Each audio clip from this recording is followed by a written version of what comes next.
बिस्मिल्लाहिर्रहमानिर्रहीम। अस्सलाम वालेकुम नादरीन, आप यूट्यूब चैनल देख रहे हैं। मैं इमरान खान हूँ। सबसे पहले जो इमरान खान साहब का अपना स्टेटमेंट उनके अपने ट्विटर अकाउंट से शेयर हुआ है, ये मुसद्दिका बयान है जो इमरान खान साहब ने अपनी बहनों से बातचीत करते हुए दिया। ये बयान क्या है, पहले आप ये सुन लें। इमरान खान ने कहा कि मैं तमाम उम्र भी जेल में रहने को तैयार हूँ, लेकिन जुल्म और जबर के सामने झुकने का सवाल ही पैदा नहीं होता। पाकिस्तानी कौम को भी यही पैगाम देता हूँ कि किसी सूरत जबर के निज़ाम के सामने ना झुकें। मुज़ाकरात का वक्त अब गुजर चुका है, अब सिर्फ कौम के एहतजाज का वक्त है। पिछले कुछ रोज़ से जेल में मुझ पर सख्तियाँ मज़ीद बढ़ा दी गई हैं। मेरी अहलिया बुशरा बेगम पर भी सख्ती का दायरा कार बढ़ा दिया गया है। उनके सेल में जो टीवी मौजूद था वो भी बंद करवा दिया गया है। मेरे और मेरी अहलिया के तमाम इंसानी और कैदियों को दिए जाने वाले हुकूक मुअत्तल हैं, जिसका हिसाब होना चाहिए। मुझे मालूम है कि एक कर्नल और जेल सुपरिटेंडेंट अंजुम ये सब कुछ आसिम मुनीर के कहने पर करवा रहे हैं। अपनी पार्टी को वाज़ेह हदायत करता हूँ कि अगर मुझे जेल में कुछ हुआ तो इसका हिसाब आसिम मुनीर से लिया जाए। बुशरा बेगम पर जुल्म इसलिए किया जा रहा है क्योंकि मेरे दौर में जब आसिम मुनीर को ओहदे से हटाया गया तो उन्होंने जुल्फ़ी बुखारी के ज़रिए बुशरा बेगम को मुलाकात का पैगाम भेजा था, जिसे बुशरा बेगम ने ठुकरा दिया था। इसीलिए आसिम मुनीर ने उन पर सख्तियां रखी हुई हैं। शुरू दिन से ही उनकी कोशिश है कि बुशरा बेगम पर सख्ती करके मुझे तोड़ा जा सके। जिस जेल में मुझे रखा हुआ है वहां सैकड़ों पाकिस्तानियों के कातिल और दहशतगर्द भी मुझसे बेहतर हालत में रह रहे हैं। एक फौजी रिजवान को शानो शौकत से रखा हुआ है, लेकिन मुझ पर हर तरह का जुल्म जारी है। ये जो भी कर ले, इस जुल्म के आगे ना मैं पहले झुका था ना ही अब झुकूंगा। पंजाब में पिछले 2 साल से मरियम नवाज और मोहसिन नकवी के ज़ेरे साया जबर और फसादियत का जो माहौल है, उसने जमहूरियत और सियासी सरगर्मियों का खात्मा कर रखा है। तमाम मेंबरान असम्बली का काफिले की सूरत में पंजाब आकर सियासी इज्तिमा करना खुश आइंद है। इस वक्त मुझ समेत कई अफराद सख्त तरीन जेलें काट रहे हैं। इसलिए पार्टी का हर शख्स अपने ज़ाती इख्तलाफात को मुकम्मल तौर पर नज़रअंदाज करे। मीडिया के सामने अपनी ज़ाती और अंदरूनी मामलात को ज़ेरे गुफ्तगू लाना किसी तौर काबिल कबूल नहीं है। मेरी सख्ती से हदायत हैं कि पार्टी में बड़े से बड़ा ओहदेदार या छोटे से छोटा रुकन या जिम्मेदार social media, electronic media, print media या किसी भी और फोरम पर पार्टी के अंदरूनी मामलात या इख्तलाफात का इजहार मत करे। अपनी सारी तवज्जो सिर्फ और सिर्फ एहतजाजी तहरीक पर रखें ताकि मुल्क में इंसानी हकूक़ की बहाली मुमकिन हो सके। अगर किसी जिम्मेदार ने इस एहतजाजी तहरीक में हिस्सा ना लिया, फिर इसका फैसला मैं जेल से खुद करूंगा। तमाम पार्टी मेंबरान और ओहदेदारान को हदायत करता हूं कि मेरे ट्विटर पैगामात को खुद रीट्वीट भी करें और ज़्यादा से ज़्यादा अफराद तक मेरे ये पैगामात पहुँचाएँ। सेनेट की टिकटों के हवाले से पार्टी बामी मुशावरत से फैसला करे। साबिक वज़ीर-ए-आज़म इमरान खान ने अडयाला जेल में वकला और अहले खाना से जो गुफ्तगू की, ये जनाब उसका खुलासा है।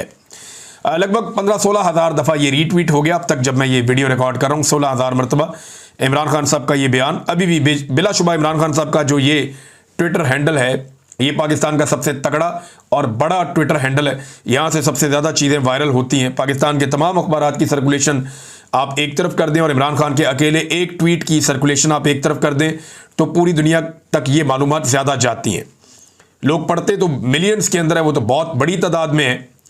यानी अगर यहाँ पे आप देखें कि कितने लोगों ने इसको लाइक किया तो 21,000 लोगों ने इसे लाइक किया है, 16,000 लोगों ने इसको रीट्वीट किया है और इसके ऊपर 2,25,000 जो है वो कमेंट्स हैं। तो बहुत ज़्यादा लोग इमरान खान साहब के ट्विटर को फॉलो करते हैं। अब तो इसको एक्स कहते हैं। जबकि इमरान खान साहब का ये जो इसकी रीच गई है वो लगभग 8.5 लाख तक जा चुकी है। तो इतनी सर्कुलेशन तो पाकिस्तान के सारे मीडिया की मिला के नहीं बनती। जितना भी प्रिंट मीडिया है उस सारे को आप इकट्ठा भी कर लें तब भी। नादरीन, डॉक्टर यास्मीन राशिद साहिबा के हवाले से एक बड़ी अफसोसनाक खबर है और बड़ी तशवीशनाक खबर है और उनकी तबीयत काफ़ी ख़राब है। और ये शाकिर महमूद ऐवान साहब ने भी बताया, सनम जावेद ने भी बताया, कुछ और लोग काफ़ी दिनों से बता रहे हैं कि डॉक्टर यास्मीन राशिद की तबीयत इंतहाई नासाज है। उन्हें सर्वदित अस्पताल मुंतकिल किया गया है और उन्हें जो है वोमिटिंग हो रही है, बुखार है, मैदे की सख्त तकलीफ़ है। गुज़िश्ता कई दिनों से वो बीमार थी, उन्हें सांस का प्रॉब्लम जो है वो उनके साथ मौजूद है और जेल में उनको ऑक्सीजन भी नहीं मिली। उन्होंने इसकी शिकायत भी की थी कि एक मौका पर जब उन्हें ऑक्सीजन चाहिए थी तो जेल में डॉक्टर यास्मीन राशिद साहिबा को ऑक्सीजन नहीं मिली, जिस वजह से उनकी तबीयत खराब हुई थी। ये वही डॉक्टर यास्मीन राशिद हैं जिन्होंने नवाज शरीफ के लिए सहूलतकारी की थी, उन्हें पाकिस्तान से बाहर भिजवाया था इलाज करवाने के लिए। जब मियाँ साहब ने कहा था उनके प्लेटलेट्स बहुत कम हो गए हैं, खुदा न खास्ता उनकी जान जा सकती है, अदालत ने भी कहा कौन जिम्मेदार होगा, तो फिर डॉक्टर यास्मीन राशिद साहिबा ने मियाँ साहब को तमाम सहूलियात फराहम की, अस्पतालों में उनकी फैमिली को सहूलियात फराहम की, अस्पतालों का सारा निज़ाम उनके ताबे कर दिया। और फिर एस्टेब्लिशमेंट ने किस तरीके से मियाँ साहब के प्लेटलेट्स की रिपोर्टें बनाकर मियाँ साहब को पाकिस्तान से बाहर रवाना कर दिया, और बाहर जाते ही मियाँ साहब के प्लेटलेट्स ठीक हो गए। वो हमने चैलेंज किया हुआ, मियाँ साहब ने आज तक उसका जवाब नहीं दिया था। अब नादरीन, ये डॉक्टर यास्मीन राशिद साहब वही खातून है, लेकिन उसी नवाज शरीफ को इन्होंने शिकस्त दी इलेक्शन में, और वही नवाज शरीफ और नवाज शरीफ के जो आका हैं वो इन्हें बाहर नहीं आने दे रहे। आज उसी नवाज शरीफ की बेटी की सूबे में हुकूमत है, और डॉक्टर यास्मीन राशिद साहिबा के साथ क्या हो रहा है ये आप सबके सामने है। तो शरीफ खानदान जो है ये किसी का भी सगा नहीं है, ये सिर्फ अपने मफाद के हैं। इनके साथ आप नेकी भी करेंगे तो ये क्या करेंगे वो आपके सामने है। इमरान खान साहब ने अपने जो बयान में कहा कि सेनेट की टिकटों के हवाले से पार्टी बाहमी मुशावरत से फैसला करे। इससे पहले इमरान खान साहब खुद फाइनल करते रहे हैं टिकटें। अभी शेख वकास अकरम साहब ने नेशनल टीवी पे इंटरव्यू देते हुए कहा, वसीम बदामी साहब से वो बात कर रहे थे, तो शेख वकास अकरम साहब ने कहा कि मिर्जा अफरीदी का टिकट पहले भी इमरान खान ने फाइनल किया था, अब भी इमरान खान ने फाइनल किया है। तो जो लोग भी तनकीद कर रहे हैं वो इमरान खान के फैसले पे तनकीद कर रहे हैं। तो देखिए, अगर सरमायादार को टिकट इमरान खान साहब देंगे और ये बताएंगे कि वो इनकलाब ला रहे हैं इसके जरिए से, तो ये तो फिर कोई भी बिलीव नहीं करेगा। अगर मिर्जा अफरीदी जो है ये अपने पैसे की बलबूते के ऊपर काबिल कबूल बन गया, जिसने बहुत इंजॉय किया वो टाइम जब पाकिस्तान तहरीक इंसाफ को मार पड़ रही थी, जब तहरीक इंसाफ के कारकुनों को, मीडिया को, शायरों को, सिविल सोसाइटी को, वकला को, सबको मार पड़ रही थी, आम आदमियों को, औरतों को मार पड़ रही थी, उस वक्त मिर्ज़ा अफरीदी और कुछ और लोग एंजॉय कर रहे थे। अगर मिर्ज़ा अफरीदी ने उनके लिए ये गुंजाइश निकल गई है तो असद उमर, अली जैदी, इमरान इस्माइल, फवाद चौधरी, फरूक हबीब, महमूद खान, अंदलीब और मुराद राज, बहुत सारे दर्जनों और लोग हैं, बेशुमार हैं, तो इन सब के लिए भी गुंजाइश निकल जानी चाहिए फिर तो। या सिर्फ उसी के लिए गुंजाइश निकलेगी जिसके पास पैसा ज़्यादा है या जो चंदा ज़्यादा दे सकता है? तो ये तो इमरान खान के खाते डाल दिया। शेख वकास अकरम साहब ने क्लियरली कह दिया कि पहले भी मिर्ज़ा अफरीदी को इमरान खान ने फाइनल किया था और अब भी इमरान खान ने फाइनल किया। वैसे इमरान खान साहब ने जेल में बहुत सारे लोगों को वादा कर लिया था सेनेटर बनाने का, लेकिन हुआ ये कि पीटीआई की सीटें कम रह गई, मखसूस नशिस्तें भी चली गई, उससे भी 2 सेनेटर इनके कम हो गए। तो जब सेनेटर्स की तादाद कम होती चली गई तो ऐसी सूरत में यानी एक आधा सेनेटर जा रहा था अपोजिशन को, इनको तो 9-10 सेनेटर इनको मिल रहे थे। तो इमरान खान साहब ने उतने ही लोगों से वादा कर लिया था, अब वादा ज़्यादा से कर लिया है, सीटें कम रह गई हैं, लिहाजा पार्टी जो है वो खुद ही डिसाइड करे। तो पार्टी का झुकाव तो बाज़ाहिर जो दिखाई दे रहा है वो सरमायादारों की तरफ है और सरमायादारों को फ़ायदा होगा। अच्छा, एक सर्वे करवाया था तारिक मतीन साहब ने कि मिर्ज़ा अफरीदी को टिकट मिलना चाहिए या एक और बंदे का नाम लिखा हुआ था, पीटीआई के कोई बड़े मशहूर आदमी हैं उनका एक नाम लिखा हुआ था। तो उन्होंने सर्वे करवाया तो मिर्ज़ा साहब का बहुत नीचे डाउन जा रहे थे। वोटिंग वाला सर्वे था, वोटिंग वाले सर्वे में बॉट्स इस्तेमाल हो जाते हैं। आप एक तरीकाकार है, आप पैसा खर्च करते हैं तो वोटिंग का जो ट्रेंड है वो आपके हक में आ जाता है। मिर्ज़ा साहब का पैसा भी है, एस्टेब्लिशमेंट के बाद सिस्टम भी है, तो एकदम से मिर्ज़ा अफरीदी साहब आखिरी वक्त में ऊपर आए और आकर वो शायद जीत गए वो मुकाबला। लेकिन अब आप आ जाएं, मैंने एक सर्वे करवाया और ये जो सर्वे का तरीका मैंने रखा था ना, इसमें 2 नंबरी नहीं हो सकती, इसमें जो बॉट्स हैं वो काम नहीं कर सकते।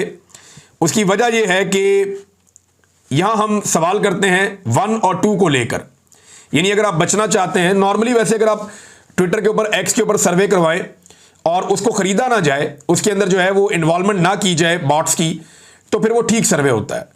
लेकिन अब क्योंकि एस्टेब्लिशमेंट बार बार इसके अंदर मुदाखलत करती है, कुछ सियासी जमातें भी करती हैं, लोग पैसा खर्च करते हैं, तो मिर्ज़ा अफरीदी वाले इशू को फिर हमने एक और तरीके से सर्वे किया और ये बड़ा सादा तरीका है सर्वे करने का। इसमें मैंने सवाल पूछा था, क्या खैबर पख्तूनख्वा में कुर्बानी देने वाले वर्कर्स की जगह सरमायादार मिर्ज़ा अफरीदी को सेनेट का टिकट देना दुरुस्त फैसला होगा?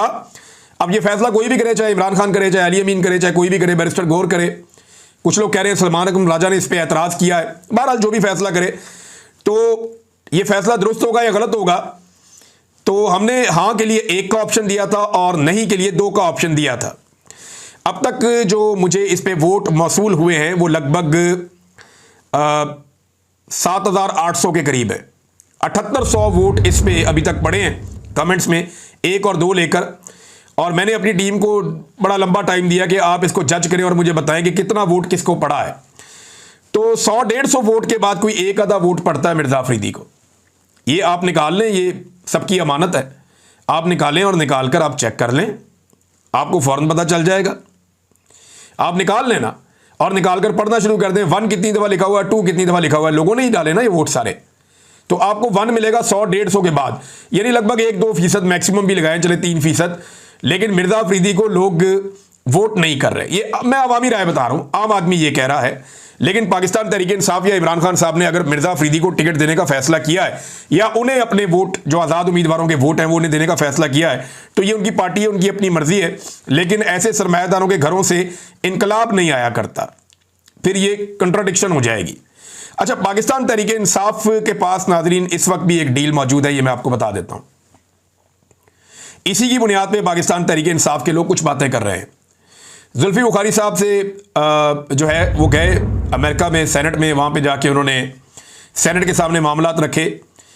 लेकिन ये वही सेनेट है जहाँ पे हाफिज सैयद आसिम मुनीर साहब के ख़िलाफ़ और दीगर कुछ और लोगों के ख़िलाफ़ ये अमेरिका के अंदर, अमेरिका की जो पार्लियामेंट है उसके अंदर आवाज़ उठाना चाहती थी पाकिस्तान तहरीक इंसाफ। लेकिन बुखारी साहब ने जो है वो बड़े शाइस्ता अंदाज में पाकिस्तान तहरीक इंसाफ का मुकदमा रखा है।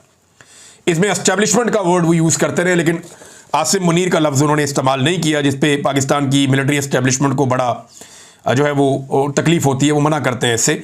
मेरे ख्याल में मुझे ऐसा लगता है कि पाकिस्तान तहरीक इंसाफ शायद रास्ता निकालना चाहती है, या अली अमीन गंडापुर के पास कोई रास्ता है जो उन्होंने 90 डेज़ की बात की है। लेकिन इमरान खान साहब, क्या जो डील इस वक्त पाकिस्तान तहरीक इंसाफ के पास अब भी मौजूद है कुछ सोर्सेज के मुताबिक, क्या इमरान खान साहब उस डील को कबूल करेंगे? उनका अगर आप स्टेटमेंट पढ़ें तो उसमें तो लगता है कि नहीं। यानी अगर आप स्टेटमेंट इमरान खान साहब का पूरा पढ़ें तो वो ये कहते हैं कि जी जुल्म और जबर के आगे झुकने का सवाल ही पैदा नहीं होता, किसी सूरत जबर के निज़ाम के सामने नहीं झुकूंगा, मुज़ाकरात का वक्त ख़त्म हो गया, अब सिर्फ कौम के एहतजाज का वक्त है। तो एक तरफ तो इमरान खान साहब ये कह रहे हैं, और दूसरी तरफ जो है वो इमरान खान साहब की पार्टी थोड़ी सी टोन डाउन हुई है इन मामलात को लेकर। अच्छा, हुकूमत के खिलाफ तहरीक चलाने के लिए मौके बड़े ज़बरदस्त हैं। यानी हुकूमत का कॉन्फिडेंस उस जगह पे है कि जिस वक्त हुकूमत के खिलाफ एक तहरीक तैयार हो रही है, जिस वक्त हुकूमत के खिलाफ अपोजिशन तैयारियां कर रही है, ऐसे मौका पर हमेशा हुकूमत चीज़ों की कीमतें कम करती है ताकि प्रेशर कम हो। लेकिन हुकूमत को इस अपोजिशन के नालायकी पर इतना यकीन है कि हुकूमत ने चीज़ों की कीमतें कम करने की बजाय उनकी कीमतें बढ़ा दी हैं। यानी जब पेट्रोल की कीमत बढ़ती है तो चीज़ों की कीमतें बढ़ती हैं। मिसाल के तौर पे पेट्रोल जो है 5.5 रुपये, डीजल 11.5 रुपये इन्होंने महंगा कर दिया है, और इसके ऊपर आपको ये 15 दिन में दूसरी मरतबा किया है। पहले भी इन्होंने टका की कीमत बढ़ाई थी, तो लगभग 15-20 रुपये इन्होंने पेट्रोलियम मसनूआत की कीमतें बढ़ा दी हैं गुज़िश्ता सिर्फ 15 दिनों में, और अगले 15 दिनों में ये फिर बढ़ा देंगे। और आलमी मंडी में लगातार कम होती जा रही, कम 70 रुपये से भी नीचे चली गई आलमी मंडी में पेट्रोलियम मसनूआत की कीमतें, लेकिन ये बढ़ाते चले जा रहे हैं। इमरान खान साहब के दौर में 125 तक गई थी, तो तब भी पेट्रोल की कीमतें बहुत कंट्रोल थी, कम थी, और तब सारे इस पे बात करते थे। आज कोई बात नहीं करता, खास तौर पे अपोजिशन बात नहीं करती। देखिए, पाकिस्तान तहरीक इंसाफ ने ऐसा लगता है कि सारा इन्हिसार इस बात पे रखा हुआ है कि इमरान खान साहब की मकबूलियत से ही हम इलेक्शन लड़ेंगे, इमरान खान साहब की मकबूलियत से ही हम लोगों को बाहर निकालेंगे, इमरान खान जेल काटेगा, लोग इमरान खान के साथ खड़े होंगे, उसके बदले में हमें वोट पड़ा करेंगे। तो इन्होंने ऐसा लगता है ये सोच लिया है कि हमने इमरान खान की मकबूलियत पर रख कर ही हमेशा सियासत करनी है। जो अवामी सियासी इशूज़ हैं उन पर कोई बात ही नहीं करता, उसके ऊपर कोई किसी किस्म की आवाज़ ही नहीं उठाता। आप गौर कर लेना, किसान के लिए क्या पाकिस्तान तहरीक इंसाफ निकली? आप इनसे पूछेंगे तो वो कहेंगे जी सोशल मीडिया पे हमने तहरीक चलाई है। प्रैक्टिकली निकले? नहीं निकले। मजदूर के लिए निकले? नहीं निकले। बेरोजगारी के लिए निकले? बेरोजगारी कितनी ज़्यादा बढ़ गई, 22% तक चली गई, निकले? नहीं निकले। गुर्बत के लिए निकले? आधा पाकिस्तान गुर्बत की लकीर से नीचे जा रहा है तकरीबन, और ये सारा इसी दौरे हुकूमत में हुआ। क्या पाकिस्तान तहरीक इंसाफ गरीबों के साथ खड़ी हुई? नहीं हुई, सोशल मीडिया पे खड़ी हुई। और वो सोशल मीडिया का कमाल है जो प्रैक्टिकली मैदान में निकलकर सियासत आपने मैदान में करनी होती है। अगर 8 फरवरी 2024 को पाकिस्तान की आवाम सोशल मीडिया पे ही सिर्फ आपको वोट डाल देती तो क्या आप इलेक्शन जीत जाते? उसके लिए लोग निकले, प्रैक्टिकली पहुंचे, डब्बों के अंदर वोट डाले और वोट डालकर उनके ऊपर पहरा दिया, इस तरह आपको सीटें मिली है। तो आप प्रैक्टिकली आवाम के साथ खड़े हुए या नहीं हुए, ये बड़ा सवाल है। यानी महंगाई का तूफान आ गया, गरीब आदमी के साथ आप खड़े नहीं हुए, मुआशी तबाही होगी। आटे का स्कैंडल के खिलाफ पीटीआई खड़ी हुई? नहीं हुई। चीनी के स्कैंडल के खिलाफ पीटीआई ने एहतजाज किया? नहीं किया। दहशतगर्दी बेकाबू हो गई। डॉक्टरों और हेल्थ वर्कर्स के साथ जो पंजाब में हुआ, क्या कुछ किया पीटीआई ने? कख नहीं किया। वकला का साथ नहीं दिया, उसातिज़ा का साथ नहीं दिया, तलबा का साथ नहीं दिया जो तलबा के साथ हुआ, बल्कि बैकफुट में चले जाते हैं। हत्ता के जो सहाफ़ियों के साथ हुआ उस पर भी पाकिस्तान तहरीक इंसाफ ने सहाफ़ियों का साथ नहीं दिया।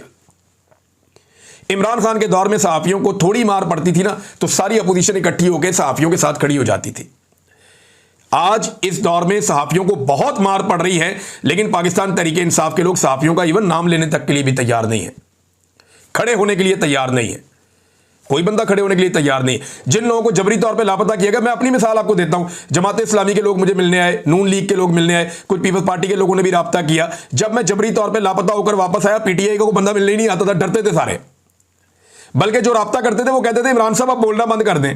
मुझे शहरियार अफरीदी ने भी ये कहा, अली अमीन गंडापुर ने भी ये कहा कि इमरान साहब आपने बिल्कुल अब कोई प्रोग्राम नहीं करना, किसी किस्म की बात नहीं करनी, बड़ी तकलीफें आपने और आपके खानदान ने देख ली है, लिहाजा अब आपने चुप करके बैठना है। मैं हल्फन कह रहा हूं, इन दोनों से आप पूछ लें, इन दोनों ने मुझे फोन करके कहा कि आपने इमरान साहब अब किसी किस्म का वीलॉग नहीं करना आइंदा जिंदगी में, आप वक्त गुजारें अभी जब तक हालात ठीक नहीं हो जाते। तो मैंने इनसे कहा जी मैं तो जब अपने आप को सेहतमंद महसूस करूंगा मैं काम करूंगा। तो ये मिलने तक नहीं आए, किसी दोस्त ने बातचीत करवा दी, कभी तो करवा दी। तो ये बिल्कुल मीडिया के साथ खड़े नहीं हुआ। सत्तूर के साथ जो हुआ, मुतीउल्लाह जान के साथ, सहाफ़ी अहमद फरहाद साहब के साथ, शायर भी हैं, समी इब्राहिम साहब के साथ हुआ, सिद्दीक जान के साथ जो हुआ, पाकिस्तान से बाहर जो सहाफ़ी बैठे हुए हैं उनका नाम लेते हैं। इक्का दुक्का एक दफ़ा अली मोहम्मद खान साहब ने नाम लिया, आलिया हमजा साहबा ने एक दो दफ़ा नाम लिया कहीं पे, इक्का दुक्का दफ़ा, या एक मुझे याद है शाहिद खटक ने शायद नाम लिया था। उसके अलावा तो किसी ने बात ही नहीं की कभी सहाफ़ियों के बारे में, आवाज़ इन्होंने उठाई ही नहीं, हालांकि सहाफ़ी ही इनके लिए आवाज़ उठा रहे थे। बहरहाल अवाम के साथ पाकिस्तान तहरीक इंसाफ ने बतौर अपोजिशन खड़े होकर नहीं दिखाया। ये अनफॉर्चुनेट है, बदकिस्मती है कि इन्होंने अवाम के साथ खड़े होकर नहीं दिखाया। सरमायादारों के साथ खड़े नहीं हुए जो बेचारे पाकिस्तान छोड़ छोड़ कर जा रहे हैं। अभी ताजर जो है वो एहतजाज पे जा रहे हैं, उनके साथ खड़े नहीं हुए। इलाकाई इशूज़ है, अभी मारंग बलोच वगैरह के साथ क्या कुछ नहीं हो रहा, उनके साथ खड़े नहीं हुए। वहाँ पे अभी एमनेस्टी इंटरनेशनल ने जो है वो बड़ा ज़बरदस्त किस्म का एक उस पर स्टेटमेंट जारी किया है और उन्होंने कहा जी, पाकिस्तान को उन्होंने खबरदार करते हुए कहा, एमनेस्टी इंटरनेशनल ने साउथ एशिया रीजनल ऑफिस, उन्होंने एक ट्वीट जारी किया कि Amnesty International issues urgent action urging authorities to immediately release 6 Baloch activist currently under detention simply for exercising their right to freedom of expression and peaceful assembly. The authorities must not bring new frivolous charges only to prolong their detention. 6 लोगों के बारे में कहा है। Marang Bloch हैं और बिबर्ग ज़ैरी हैं, बेबो Bloch हैं, शाजी, इसके अलावा जी गफ़ार कमरानी हैं और गुलजादी बलोच हैं। ये 6 लोगों की तस्वीरें भी आप देख लें। इनके लिए एमनेस्टी इंटरनेशनल ने आवाज़ उठाई, क्या पाकिस्तान तहरीक इंसाफ ने। देखिए एक ही इशू नहीं है, इमरान खान साहब जेल में हैं, इससे पहले भी बहुत सारे लोग जेल में गए, गो के इमरान खान साहब सबसे मुश्किल जेल काट रहे हैं। इतनी तकलीफ दे जेल नॉर्मली सियासतदानों को कभी नहीं हुई, नवाज शरीफ और जरदारी को तो बिल्कुल नहीं हुई। इस तरह की जेल में तो ये लोग कभी नहीं गए। बादशाह खान भी जेल में गए, जुल्फ़िकार अली भुट्टो के साथ जेल में बड़ी ज्यादती हुई और बहुत सारे लोगों के साथ जेल में जुल्म होता रहा। एक दौर आसिफ अली जरदारी ने भी मुश्किल गुजारा, लेकिन इन्होंने इतनी सख्तियां बर्दाश्त नहीं की जो इस दफा मिलिट्री एस्टेब्लिशमेंट ने इमरान खान के साथ कर दिया। लेकिन पाकिस्तान तहरीक इंसाफ को समझना पड़ेगा कि ये एक अपोजिशन जमात भी है, वो सिर्फ एक इशू को लेकर नहीं चल सकते। ये सारे अवामी इशूज जो हैं, लोग इंतजार कर रहे हैं कि हमारी आवाज उठाए, कोई हमारे बारे में बात करे। आप लोगों के बारे में बात ही नहीं करते, उनके साथ खड़े ही नहीं होते, फिर आप उम्मीद करते हैं कि हर दफा लोग आपके साथ खड़े हो जाएंगे। तो लोग इमरान खान की खातिर खड़े तो हो जाते हैं, अभी भी लोग निकल रहे हैं, हल्का हल्का मोमेंटम बन रहा है तहरीक का। देखते हैं ये मोमेंटम कितना ऊपर जाता है और कितना ज्यादा बनता है। लेकिन लोगों को पाकिस्तान तहरीक इंसाफ ने बतौर जमात और इनकी लीडरशिप ने मायूस किया, क्योंकि सवाए सोशल मीडिया के हल्के हल्के बयानात के ये कहीं पे भी प्रैक्टिकली जाके अवाम के साथ खड़े नहीं हुए। आप अंदाजा करें नाज़रीन के फवाद हसन फवाद, ये इनका कितना अच्छा ताल्लुक शरीफ खानदान के साथ रहा, ब्यूरोक्रेसी में रहे, जेल भी काटी इन्होंने। वो ये कह रहे हैं कि किसानों को मजीद तबाह करने की तैयारी हो रही है, यानी जो चीनी दरामद की जा रही है, बाहर से मंगवाई जा रही है, ये नवंबर के आगाज में पाकिस्तान पहुंचेगी। इसका मतलब पता है आपको, नवंबर के आगाज में अगर चीनी पहुंचेगी तो उस वक्त गन्ने की खरीदारी का सीजन हो जाएगा। जब मार्केट में चीनी वाफर होगी तो गन्ने की कीमत नीचे चली जाएगी और उससे फायदा फिर शुगर मिल माफिया को हो जाएगा। यानी वो लोग आवाज उठा रहे हैं लेकिन अपोजिशन आवाज नहीं उठा रही, बदकिस्मती से। नाज़रीन, अली ज़फ़र साहब ने जो है बैरिस्टर अली ज़फ़र साहब ने एक दो बातें की है, ये इंपॉर्टेंट है। एक तो उन्होंने कहा इमरान खान साहब के बेटे पाकिस्तान में तहरीक चलाने नहीं अपने वालिद को मिलने आ रहे हैं। मैंने आपको पहले भी कहा था पाकिस्तान में सच शायद वो कोई तहरीक ना चलाएं, मुलाकातें वगैरह करेंगे और फिर दुनिया के अंदर जाके वहाँ पे पैगाम पहुँचाएंगे लोगों को इमरान खान साहब के हवाले से, और ह्यूमन राइट्स के मामला जो हैं ख़ास तौर पे जो उनके वालिद साहब के साथ हो रहा है वो चीज़ें दुनिया के सामने रखेंगे। दूसरा, उन्होंने जो सलमान अकरम राजा साहब का एक बड़ा अग्रेसिव रवैया था, जिस तरह वो चिल्ला चिल्ला कर आज बोले, उस पर भी उन्होंने तनकीद की कि अगर वो बहुत गुस्से में थे तो उन्हें पानी पीना चाहिए था, अपने आप को ठंडा करना चाहिए था। पॉलिटिकल पार्टी में आप ऐसे ये हेडमास्टर वाला रवैया तो वैसे नहीं होना चाहिए। मुझे भी बहुत अजीब लग रहा था कि सलमान अकरम राजा साहब जो बड़े ज़बरदस्त आदमी हैं, बड़े ज़हीन आदमी हैं, वो इस तरीके से एकदम छूट कर ऐसे गुस्से में बात करेंगे तो वो नामुनासिब लगता है, वो सुनने में भी नामुनासिब लगता है। और एक खातून जो उनकी अपनी पार्टी की हैं, गो कि उन्होंने गलती की है, लेकिन ऐसे शाउट उनके ऊपर नहीं किया जा सकता। नाज़रीन, और खबरें हैं मेरे पास, आपको नेक्स्ट वीलॉग में मैं बताऊंगा। एक और चीज़ है, सीटीडी को एक तरह का डेथ स्क्वाड बना दिया गया है और किस तरह जो है वो पुलिस मुकाबले पंजाब में बढ़ गए हैं, कैसे इंसानों का कत्लेआम हो रहा है मावराए अदालत, इसके ऊपर एक तफसीली रिपोर्ट हम तैयार कर रहे हैं फैक्ट्स के साथ। ये रिपोर्ट जल्द हम आपके सामने रखेंगे। मेरी टीम इस पे काम कर रही है, कुछ दोस्त सहाफ़ी भी हैं, वो भी मिलकर इस पे काम कर रहे हैं। तो हम सारी तफसीलात बहुत जल्द आपके सामने रखने वाले हैं। अब तक के लिए इतने, अपना ख्याल रखिएगा, अपने चैनल का भी। अल्लाह हाफ़िज़।